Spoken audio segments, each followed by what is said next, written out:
Hi, and welcome to GovCast, where we seek to tell the stories about the thought leaders in government technology. My name is Michael Hoffman. I'm president of Government CIO Media. Today, we're lucky enough to be joined by Nick Psaki, Pure Storage's U.S. Public Sector CTO.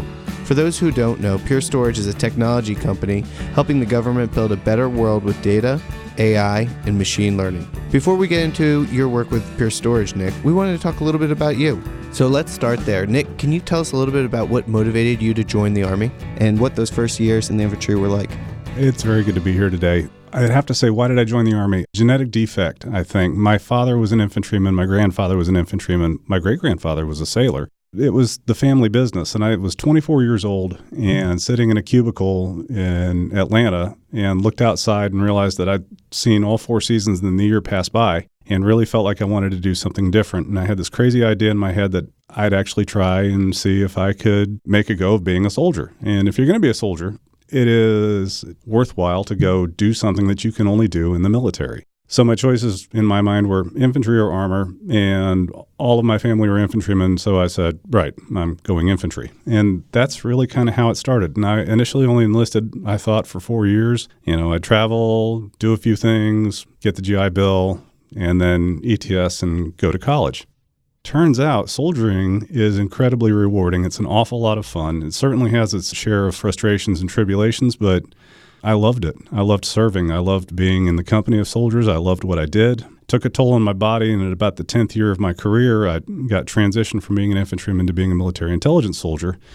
And this is at about the time the Army was undergoing a massive modernization effort, digitizing the battlefield and employing computer systems and digital technologies in a lot of different places. And I adapted to it like a duck to water. The hidden part there is I was 24 years old when I joined the Army, and I'd come from Hewlett-Packard where I was a customer support engineer. So I knew a little bit about digital technology. And really, it was a matter of being in the right place at the right time. I had a certain set of skills that the Army was looking for. I moved into a field that was basically knowledge-based, and it just fit. I loved it. What was that transition like? Going from there to the intelligence field is a very different culture. What was that transition like, and what motivated you to keep going forward with that? I think it'd been my experience as an infantryman understanding what makes commanders tick. What do they need to know? How do they need to get their information? How do they need to consume it? What are they interested in knowing? It's actually a really good fit. You go from being the consumer to the producer, but if you have a sense of what the consumer needs, it helps you tailor and deliver the capabilities more precisely and makes you a lot more efficient. It also brings a sense of immediacy and pragmatism to the intelligence practice.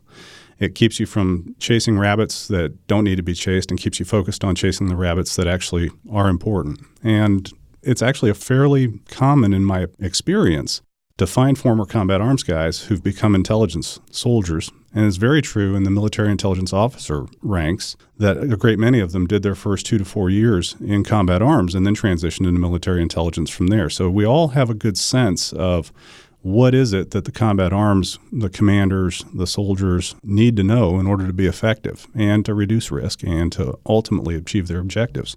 As a former intelligence officer myself in the Air Force, since the Army, I got to say I completely agree. I mean, I think a lot of the folks that I worked with during my career, if they had that time within the combat arms, they had a real advantage of knowing what type of intelligence products made the most sense for folks on the battlefield in combat to make sure that.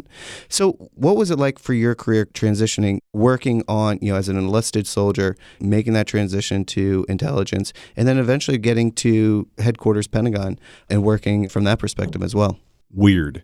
Nothing in your professional military education, nothing in your professional experience prepares you for going from a line unit, an infantry battalion or brigade, a division for that matter, to being on the headquarters staff of the United States Army. It's just wildly different. The institutional Army and the operational Army exist to support each other, but the institutional Army works in its own way. So that was an amazing education and an incredible experience. And you learn an awful lot about how the things that happen in the field or how capabilities are procured or how money gets spent ultimately translate themselves into operational capability in the field. But you also have to think huge. And the Army is an immense organization. It's got worldwide offices, worldwide operations. It's got offices in 193 countries around the world effectively. When you start thinking about if we do this here, then they are going to feel it everywhere. So you become deliberate and strategic in how you look out to the future. What are you going to be building and what are you going to be doing in 2020? How are you going to build capability to support that? And in 2025 and in 2030. And the further out you get, the more you have to make some inferences and some assumptions about how is technology going to enable that? How fast is it going to evolve? What's it going to cost? What kind of people are we going to need? What kind of skills are they going to need to have in order to do it? All of these things come into what they call force modernization and what we call in business organizational design. So that was mind expanding to say the least, but it was really might have been one of the coolest things I ever did. When I reported to Fort Benning School for Wayward Boys on the Chattahoochee on the 4th of January, 1994, I would have never in my wildest dreams imagined that, 20 years later I'd be retiring from the headquarters Department of the Army. And the journey along the way was phenomenal, and I wouldn't trade it for anything, but it also was really interesting preparation for moving back from serving as a soldier to the civilian workforce in the corporate environment. What has it been like, retiring from the Army, transitioning over to the private sector, but still serving in a lot of ways? The work you do now at the Pure Storage, you're really tackling a lot of, really important programs and making the government more efficient. How does that work for you, and how does that keep you motivated? That's a really great question. I always like to say that I came back. So I was 24 years old and left Hewlett-Packard, joined the Army for 20 years, and then went back into the IT industry. And I fled the tech industry. I went infantry, no technology. We've got rifles. We've got radios. That's about as high-tech as it gets. My entire career was defined by where technology meets operations. And then ultimately my career was defined by how do we leverage technology, develop and influence technology going forward to create the force of the future, to enable capabilities in our organization for our nation's security. And I don't think that it gets more profoundly, fundamentally important than that. So transitioning back into the IT industry with an eye towards, I know what we're making. Again, it's like going from infantry to intel. I've gone from being the consumer to being the producer and understanding what the problems are and helping shape what my company's capabilities are, and also helping describe to the Department of Defense, the U.S. government, state and local and higher education organizations what we have that helps address the challenges that they have today, but also positions them with that same equipment to be able to address those challenges of the future and to build what they want to do, starting with things that they can acquire today. And that's really fundamentally one of the key things that I did in the Army, on the Army staff, and prior to that at Fort Huachuca in doing capabilities development for intelligence systems. How do you start telling people how you can accomplish something? What are the tools that are available to help them do that? And I literally have my dream job. If I sat down and wrote down the things I'd like to do for a living, I actually do that. So I'm living the dream, and it's pretty incredible, and it's an amazing blessing. And I would have never expected it. It's been the most circuitous route to get here, but looking back on it, it almost seems like destiny. There's been quite a bit made about how some soldiers have struggled to make that transition over into the private sector, into the IT world. Would you have any suggestions or recommendations for those going through that transition to get to where you're saying, yeah, I have my dream job? Part of what we have at Pure is, like many companies, an employee resource group, and I'm proud to participate and help lead the one that appeals to the veterans in our company. One of the things we do for outreach is work with transitioning soldiers, sailors, airmen, and Marines to help them translate the things that they know and the things that they do into terms that people in business understand. The truth of the matter is actually everybody does the same things. The thing is we use different language and different semantics to define what those things are. So how do I help you describe what your military skills are, the things that you've been trained to do and the things that you actually do, your activities, into how does business talk about them? You've seen this a lot on LinkedIn. If you take a look at military personnel's profiles, you're starting to see a language change. They've become directors and managers and executives, depending on their rank level and position, and they're starting to articulate their roles in business language, which is useful. But being able to adapt, that is the hallmark of soldiers. And the environments you find yourself in from day to day are highly variable, and soldiers are simply the most adaptable people on earth. And I really mean service members when I say that. So if you can figure out how to do the adaptation from your military life to a civilian career and business or other forms of public service, it'll help you orient yourself, and it'll help people orient to you as well. And then once you have your allies and your teams and a path forward, you can be spectacularly successful. And I think some of the guests that you've had on this program are living examples of that, starting with yourself, but Peter Newell also, who I knew when he was in the Rapid Equipping Force as Colonel Newell. And Brent Parmeter, one of his co-founders of BM&T Capital, was my brigade XO. Get out of here, really? He was the XO of 2nd Brigade 1st Infantry Division when we were in Baghdad. And Brent Parmeter is one of the smartest people I have ever met in my life. And Peter Newell is intellectually his equal. Those guys really understand and adapt to situations and then take control of them better than almost any people I've ever met.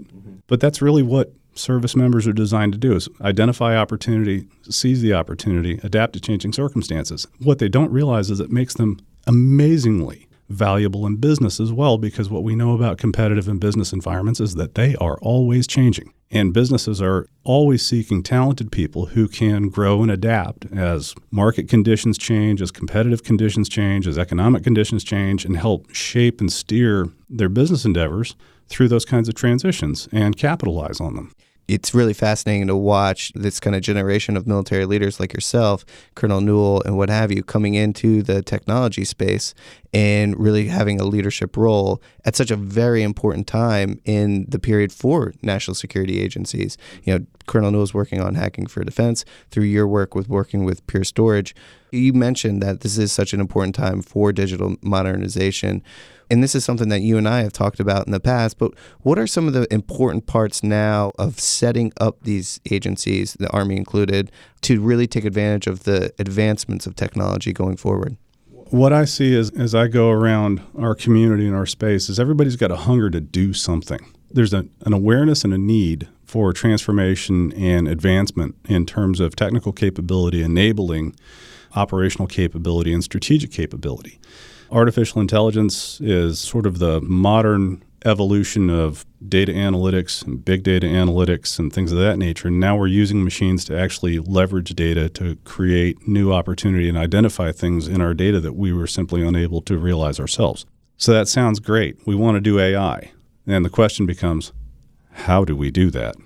I mean, artificial intelligence has been a very esoteric and specialized branch of computational science for a long time. And I've been very pleased to know some of the people who've been working on it, like Dr. Alex Cott, the chief scientist over at Army Research Lab. Well, I met him when he was the chief of AI at DARPA. So shout out to Dr. Cott. Most of everything I've ever learned about AI, I learned from him and then some amazing people inside of Pure Storage. But this is becoming mainstream. You know, supercomputing used to be the realm of, again, huge dollar budgets, large universities, and the U.S. government. You know, a petaflop used to be regarded as, you know, this inconceivable quantity of computational power. Now it sits in 4 rack units. You know, a DGX-1 can be had for considerably less than $200 million. A small fraction of that, in fact. But that puts the power of supercomputing and massively parallel computing really into the hands of much smaller agencies. Okay, so now we have the tools. Do we know how to use them? What are we going to do with them? The skill sets necessary for doing this kind of thing still are rare, and the people who can do it are gainfully employed and commanding a huge premium in terms of the value of their skill. So we need to know how to build it. Well, that can be accomplished. In fact, you know, one of the things that my company has done is actually build the world's first artificial intelligence-ready infrastructure. So we got the tools. We got the toolbox. We've got the things that make the tools work. Now do we know what we need to do in order to leverage that data? And that's the exciting part for me, is being able to answer people who look puzzled and confused and concerned, like just don't even know how this works, and show them it's all right. The tools available to do this exist today. So we don't have to go build that capability. We need to learn how to leverage that capability. In government, if you've got to start from scratch, we're going to build an artificial intelligence capability. It's 3 years from the time you bring out the napkin sketch to the time you actually have capability fielded. Well, that's giving everybody in the world a 3-year head start on us. So technology to help us achieve and maintain a strategic advantage is part of the reason why I'm in industry now, and why I work where I work, and why I work in the space that I work in. I got to say, you know, it's exciting to see kind of the new tools and opportunities that are there that companies like Pure Storage are providing. I think it's really coming on now. You hear a lot more coming from the Defense Department, making it a priority. I mean, they recently made the announcement of the $2 billion investment that into research and development. With those levels of investment, where do you think that the Defense Department really needs to make the most advancement right now with that level of investment? So there are a couple of other things that I want to call out too. I think the DoD is being extremely smart about this. There's a story I read, I believe, in Government CIO. Right. That Good shout out there. At one point last year, I think it was September, October, that you counted that there were 596 AI initiatives in the DoD alone. And the DoD leadership, pretty smart bunch of guys. They said, okay, that's ridiculous and untenable and unsustainable. And frankly, all of y'all are probably working on very overlapping fields of research anyway. We're going to create a joint artificial intelligence center, and we're going to put it in Moffett Airfield, literally in Silicon Valley, where they already had the Defense Innovation Unit, no longer experimental. No longer DIUX. And then the Army finally got the ability, had long had the desire, to create an Army Futures Command that kind of gets untethered from Army Material Command and, RDECOM and so forth. It gets to become sort of the operational arm of what have been research and development activities. And they put it in Austin, Texas, which is probably one of the other great places in the United States, not the only, but certainly one of the great places in the United States to put a futures command. You've got the University of Texas complex. You've got Dallas doing advanced materials design with carbon fiber and carbon nanotubes and very, very superscalar, very small transistor architecture type compute. You've got the University of Texas with an amazing computer science department. There's an awful lot of capability there, and Austin's easy to get to for everybody because it's centrally located. So the Army and the DoD are getting really smart about getting evangelical and then actually sticking things outside of the Beltway where the innovation and research hubs are in the United States. And of course, they've always had a huge presence up in the Cambridge, Massachusetts area, leveraging the expertise and innovation coming out of MIT and Harvard. But we're seeing, I think, and more fundamentally and profoundly, an attitude shift that the Potomac Valley is not the center of innovation. But we have an entire United States where amazing things happen in various places. We're going there.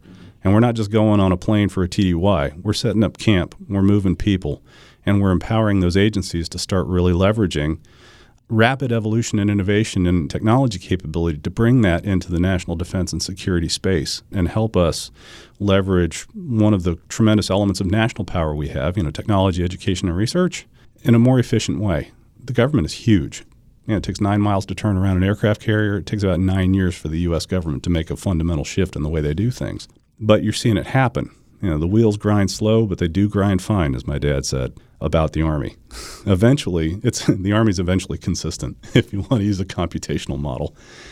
So I think that is tremendously beneficial. The other thing that it does is it gives industry a local point of entry or a point of contact and a point of integration with the DoD and with the United States government at large. Rather than having to come to us, they can come visit and share right in their own neighborhood. And this generation of business people are very much more local and more digital and more dispersed and collaborative in that fashion naturally than we have been in the past. I mean, telepresence is an anachronism for them. I'm on my phone. I've got Slack. I've got, a multitude of ways to actually work in a distributed way. But that's so I don't have to leave my house and be unproductive or leave my home office or leave my company's office, because if you're going to fly from San Jose to D.C., you burn a day just traveling. It's 6 hours plus 3 time zones. So there's no convenient way to do that. So I'm really excited by what I see, and the Navy's always been very good about this too. The Navy's research centers are all over the country.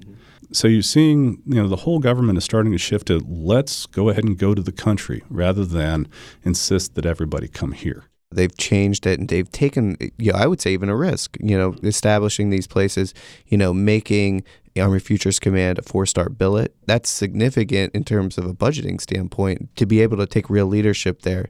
It seems like that finally, I think the Defense Innovation Board has really helped in terms of having some of those experts in terms of industry, giving them raw feedback of this is how we need to do a better job. But what more could be done? I mean, we were talking about location, but it seems like from some of the work that I've talked to some of the not necessarily some of the newer technology companies, that still it just takes too long to get some of this into government. What more could be done there? I think that a lot of it now revolves around the acquisition side. Mark Zuckerberg famously said, fail fast and fail often. I think I heard a better iteration of that, which is fail smart and fail fast. But the kind of iterative design and development that industry's taking at their own financial risk is unacceptable in the framework of how the government handles taxpayer dollars. And given the way we procure or acquire things, by the time an acquisition gets made on an item, very often the manufacturer of that item ain't making it anymore. A technology product typically has about 18 months of shelf life in its current version. So the government's acquisition system is almost designed to buy obsolete stuff. And you can't buy things that don't yet exist, which would be, for example, in our company's case, the next generation of our product. And I can't tell you what it is either, because 18 months from now, what we think we're designing today actually might wind up being very different by the time it goes through testing and it hits the street. So what we've got to figure out is how can we adopt technology in a faster, more consumable fashion in an organization that spends $4.4 trillion a year. The need alone is huge. When the Army procures something or the Navy procures something, they got to procure 600 of them. So they're buying them in blocks of time. What we want to try and do is start looking, I think, for capabilities where obsolescence is actually not an issue. And that can't apply to everything. Mechanical things do break down and they do get improved over time. But technological things, I mean, I almost forget what generation of iPhone I'm on because essentially it gets tech refreshed for me at no additional cost every 2 years. There's no reason why other technologies can't be procured the same way. And it doesn't cost me any more 2 years later than I'm currently paying today. So industry is adapting its sustainment models to support this kind of thing so that essentially what happens is the technology gets refreshed in place while it's in operation. So imagine trying to replace jet engines in an aircraft that's in flight. That probably can't be done, but it absolutely can be done with technology. A computer can definitely be upgraded without any downtime. And then periodically, a tech refresh to the current model should occur. And that's exactly how you're seeing sustainment models evolve. And particularly, I know my company did it, and as a result, several other companies did as well. This is starting to happen a lot in the storage industry. The truth of the matter is, I'd say we adapted the model from the car leasing business model or the cell phone sustainment model. And we're going to produce a new model 2 years from now. But the other nice thing is if you take a look at how Apple, I'll cite as an example, sustains smartphones, they don't make the old phones anymore. So it keeps their supply chain short. They don't keep a whole bunch of spare parts or old systems lying around waiting to fix problems in new systems or fix problems in a 4-year-old piece of equipment. Why not just give you a new one instead? It's cheaper and easier. So I think acquisition policy is going to have to adapt. I think that we're going to have to be willing to take more risk and recognize that we are taking those risks and there will be failures. I think that that's probably the next big challenge. The technology is evolving, the mindset's evolving. Will the policy evolve to be able to support it? And I think it will because it has to, and we all recognize it has to. But some of these changes are going to come through the most deliberative body in government, the Congress, and that's going to take a while. Tell me a little bit what storage means to, because it's not the sexiest word. You don't hear people talking about buzzword bingo with storage. But at the same time, I think it's really fascinating your explanation of how important storage is to making these emerging technologies such as AI and making it meet the expectations that folks have for it. So I went from being an infantryman to being an intelligence analyst to being ultimately the intelligence information architect and technology and integration NCO for the United States Army. Why did I get into storage? It's about as sexy as tires, as I like to say. Nobody's ever complimented me on how awesome my tires look. They compliment me on my car. But whether you're driving a Tesla Model S or you're driving a Ferrari 455 or you're driving a Toyota Camry or you're flying a 747, you don't make contact with the ground. You don't get any performance out of the vehicle unless you have the right tires. So it's a very unglamorous, round, flat black piece of rubber that delivers all the performance that the vehicle is capable of delivering. Storage is the tires of the data infrastructure. I agree with you. Storage is really an unsexy term, and it sounds really static. We're going to drop data in there, and that's it. What we've kind of started talking about, and this is actually happening across the industry, is when you talk about a service-oriented architecture or a disaggregated architecture where there's a network service, a compute service, then there's a what? A storage service? No, actually, it's the data service. So storage may not be sexy, but it is absolutely the thing that connects the data to the enterprise. And if the storage is slow, it doesn't matter how fast the other two things are. You can't move the data fast enough to actually process it in a relevant and useful period of time. So we're talking now about that as data service or the data service component. And that's why I do what I do. The faster we can move that data, the faster we get to insight, answer, and advantage. The faster we're able to mitigate risk or discover a danger. And awareness is exactly what an intelligence soldier does. In military intelligence or business intelligence, the desired outcome is the same. We want to mitigate risk and obtain an advantage. The application of that is fungible. But the set of skills that you have as an intel analyst are the same set of skills you have as a research analyst in, biopharma or what have you, or in business intelligence, or in the stock market as a financial analyst. I can't make any decisions until I have not just data, but information, intelligence, and knowledge. But it all starts with how fast can I move that data? How fast can I move it to compute? How fast can I move it from compute back into the data service element so that it can be used by something else? And then how are we making that data available as services to other analytic capabilities, other operational capabilities that may also want to use the same data? And that actually starts bringing the conversation around to storage actually is sexy. Storage is what makes the car accelerate. You go 0 to 60 in 2.9 seconds because you've got Pirelli P0s and not bicycle tires on your car. Flash storage or memory-based storage is one element of that. The protocols that are adapting and evolving to enable non-volatile memory express over fabrics are massively parallel, and concurrent low latency access to that storage are also helping a lot. Once we bring storage into alignment with the performance capability of compute and networking, we will get the kind of accelerated timeline and delivery of data to information, or data, information, intelligence to knowledge that we need to actually have advantages in our organizations and in our missions, and particularly in helping secure the nation against threats. So that's why storage. I love the comparison to the bike tires and the car tires. I think it makes it a lot more realistic and understandable of the importance of storage compared to some of the other explanations I've heard over time. So I've enjoyed it. If you put bicycle tires on your Ferrari, you get bicycle-level performance. It's right? not going to perform like you're hoping for. Exactly. Absolutely. I don't want to focus too much on national security because I think one of the more interesting projects that Pure Storage is working on too is healthcare and some of the work, especially what they're doing in some of the cancer research. Could you talk about some of those projects that Pure Storage is working on there and some of the real opportunities to make a real significant change? Mind-blowing advancements in especially biomedical research in cancer, pathology, and genetics. These are computationally stupidly difficult problems. There's a partner of ours, a company that we work with called Page AI, who actually do computational cancer pathology. And I like this use case because they're taking slides of cancers that as they evolve, or as they have evolved, they're biopsies essentially, and then they're scanning them. So this is not a 128 pixel by 128 pixel image. It is a 5 gigapixel image. It's extremely high resolution, which is interesting because if you take a look at the ISR space, you've got very high resolution imagery from overhead platforms, from aircraft, etc. To a computer, an image of a cancer slide and an image of the Earth as seen from space are exactly the same thing. It's a set of pixels. What we're applying artificial intelligence to do in the case of Page is identify, is this segment of this slide cancerous? Okay, what kind of cancer is it? Of these 135 million other slides, what else is cancer? And how has it evolved over time? And what are the factors that cause it to evolve the way they did? Once we understand how the cancer evolves, we can start getting at the question of how do we mitigate, prevent, or destroy it? And that's the other part of this is genetics. How can we identify people who are at risk for specific problems, and how can we apply technologies like CRISPR efficiently, safely, and effectively to modifying genomes so that we can mitigate those problems or cure those diseases? It is staggeringly cool. Computationally, it's monstrously difficult. And this is why GPU compute, as an example, today, really the state of the art for this kind of thing, has become essential. When you can put 48,000 computational cores in 4 rack units, you got a supercomputer in a broom closet. That's part of the problem. I said there are 135 million slides at 5 gigapixels. They're kind of big images. You got to be able to move through that data really quickly.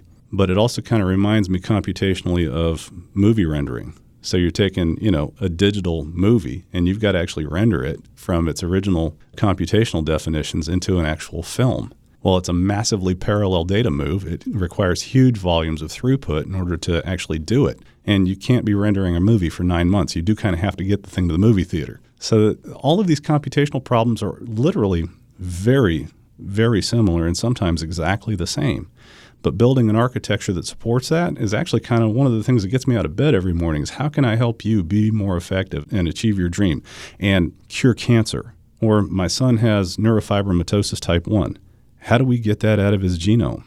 Because it can cause him some serious problems as he grows up, or epilepsy, or the number of things that we could potentially mitigate or cure are limitless. And the two things that are driving that are, do we have the data? And the answer is, thankfully, we've got quite a bit of data. And can we process it in a meaningful time? And that answer is starting to become yes. And outside of national laboratories and huge supercomputers, can we democratize supercomputing? I think we can. That's a really interesting point. I mean, because if you can democratize it, it gets in so many more hands, so many more folks are taking a look at those opportunities. I mean, it makes me wonder how fast this is going to ramp up, especially if you democratize supercomputing. How fast do you think it could go over the next 5 years? It's one of those things that's incredibly difficult to say. If you ask anybody what is the economic value and the level of capability that artificial intelligence is going to deliver, I've seen numbers as low as $2 trillion. I've seen numbers as high as $30 trillion of new economic activity. It is clearly something that is going to dominate our existence economically and technologically in the next 10 to 20 years. We just really have almost no way of appreciating how profoundly that's going to happen. And then the thing that I'm excited about is you start having AIs that are able to diagnose these cancers and diagnose how they will most likely evolve and metastasize, or what the effects of a particular gene in your genome are going to be on your life. And you can start correlating these things, then the AIs can start assisting us in defining how do we treat that, how do we effectively do this, and how do we save lives in the process. I think that the potential for changing and improving our lives is staggering and almost incomprehensible. So I don't know that I necessarily have a good answer to the question, but I see glimpses of the possibility, and I'm alternately breathtaking and incredibly energized by it as well. We talked a little bit about data and the importance of data. Who has the most data is the government, right? And the government agencies. So it seems to me that as these relationships continue to improve within the industry and these different technology companies, getting access to that data could be a real game changer. Would you agree with that? I would. And one of the things I think the government, especially with data.gov, and the information sharing that the National Science Foundation tends to do, the government makes available an awful lot of its data sets, which is excellent. If it's not classified, usually it's just available. Moving that data is monumentally painful, depending on the data set. And to your point, this is the U.S. government. All data is big data. There's no small data. But that also means that there's a lot of training data sets and a lot of really valuable data that can be leveraged, in the open to anybody.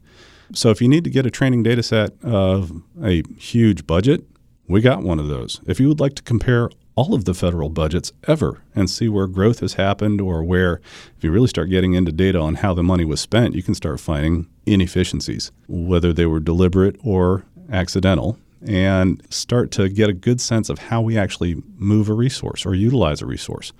Traffic data, seaport data, imports and exports, gross quantities and tonnages of cargo. All of this data is out there. So it becomes an incredible repository for places to start training AIs. And, so it gives you training data sets that you can work with, depending on the questions you're asking and what you're trying to develop a capability to support. I think that's great. I think even more is better. And we frequently heard that from pioneers in artificial intelligence development. Google's head of AI says, we don't have better algorithms than everybody else. What we have is more data. And at Stanford University, their chief AI scientist says, if your boss asks you, tell him I said to build a data lake. The key to developing advanced capabilities like AIs is actually giving them more and diverse data. If you think about training an AI like raising a child or educating a child, it's exactly that way. We get exposed to more and more diverse types of data over 12 to 18 years of education. That's really what makes us better educated, is that we are simply more comfortable with a broader variety of information. And the better we synthesize that, and the better we train our brains to synthesize and work with that data, really improves our effectiveness and our efficiency as human beings. AIs at this point are anywhere between 3 and 5 years of maturity in human equivalence. We've got some really sharp preschoolers and some pretty smart kindergartners. The more data that we can expose these algorithms to, the more they will mature and the more intelligent they'll become. But that's a process of literally exposing them to more data. And the difference is you can expose an AI to huge quantities of data in fractions of the time that take you and I to consume it and synthesize it and work with it. So more data is better. So keep feeding the AIs. One of the issues that you mentioned a little bit earlier on the show was the workforce issue. And you've been on both sides of it, spending your career in the Army, working in intelligence, and now being on the industry side. How can government do a better job getting folks, some of these most talented folks, to work with inside government to be a part of this? Ooh, that's a really great question. Some of the great attraction to working in government is you are serving. On any given day, what you're doing actually matters. It is in the service of the country. It is in serving your fellow Americans, your fellow countrymen. It's in promoting safety and security. It's in promoting healthcare and welfare, in national defense. you cannot get that sense of mission and that sense of duty satisfied in almost any other way, because nobody does government for the money. We just don't get paid, what people make in commerce. So you need to appeal to their sense of mission and their sense of contributing to something greater than themselves. I can see a program where there's a joint venture or program between industry and government, and you hear about these, where there's internships, where the best in industry come into the government, and their company continues to pay them a portion, and the government pays them, a negotiated contract salary rate. And the net impact to the worker is they're still getting paid the same so they can continue to afford their lifestyle, but they're making contributions in an area that are going to influence how the country functions and benefit, ideally, their fellow citizen. And I think that that's a potential way to work that. Otherwise, you've got the revolving door, which is more a function of market economics than anything else. I have a set of skills and talents, and they are in demand, and I'm going to go make a living with those while they are in demand. And I may come back. One of the guys that I admire an awful lot, I hope he hears this, is Eric Schmidt.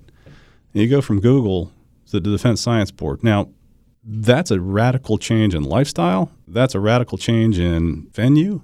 It's a radical change in social culture. But he could have stayed at Google. But it was more worth his while, his personal satisfaction, to come into government and to provide his expertise and his insight and his contacts to how do we do innovation? How do we leverage the tremendous capability that this country has in its industry and in its people and use that for the benefit of all Americans? I think that's a tremendous example. So I'd like to see more public-private partnerships. I'd like to see internships or fellowships. I'd like to see those applied in places where they really make sense. And I think that will be tremendously helpful. It'd also be pretty low risk. It doesn't cost the government any more necessarily. The thing it actually does cost is opportunity cost for the company ponying up their best talent. So we've got to figure out how this is beneficial on both sides, just like any other arrangement.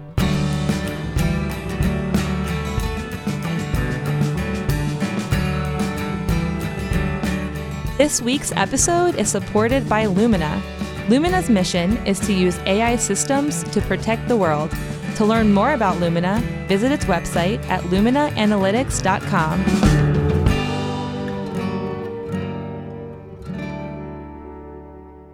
I want to thank you for joining us here, but I want to ask you one more question Sure. before we let you go here.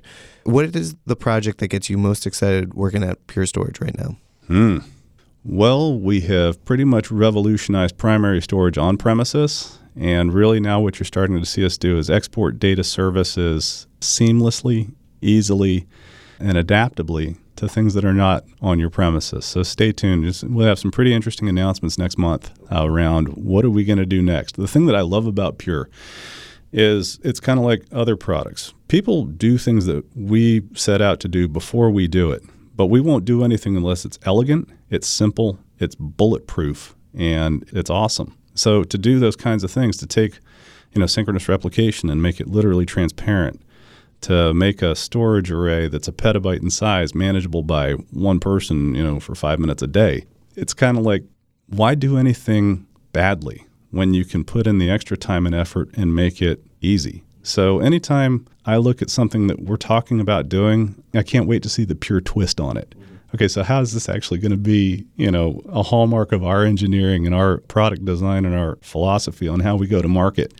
And I never fail to be surprised and delighted by what our engineering staff is able to pull off. It really is perhaps one of the most talented groups of people on the planet. And they really have a good time doing what they're doing, too. The smile on their faces when we're astonished by what they've done when we do product launches is always really gratifying, too. They're like, yeah, we pulled it off. I can't say, but it is going to be really cool. That is a great teaser. So we're just going to have you come back and join us when that announcement is made, and we can talk more about that. But for those who want to learn more about Pure Storage, we've been lucky enough to have Nick appear on some of our video interviews and speak at some of our events. So I'd really encourage to visit governmentciomedia.com and learn more about Pure Storage. You can visit their website as well.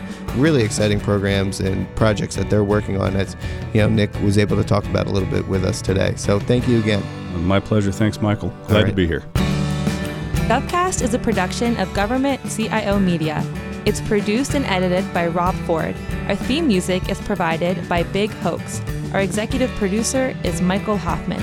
If you're interested in sponsoring GovCast, you can email Andy Andrews at randrews@governmentcio.com.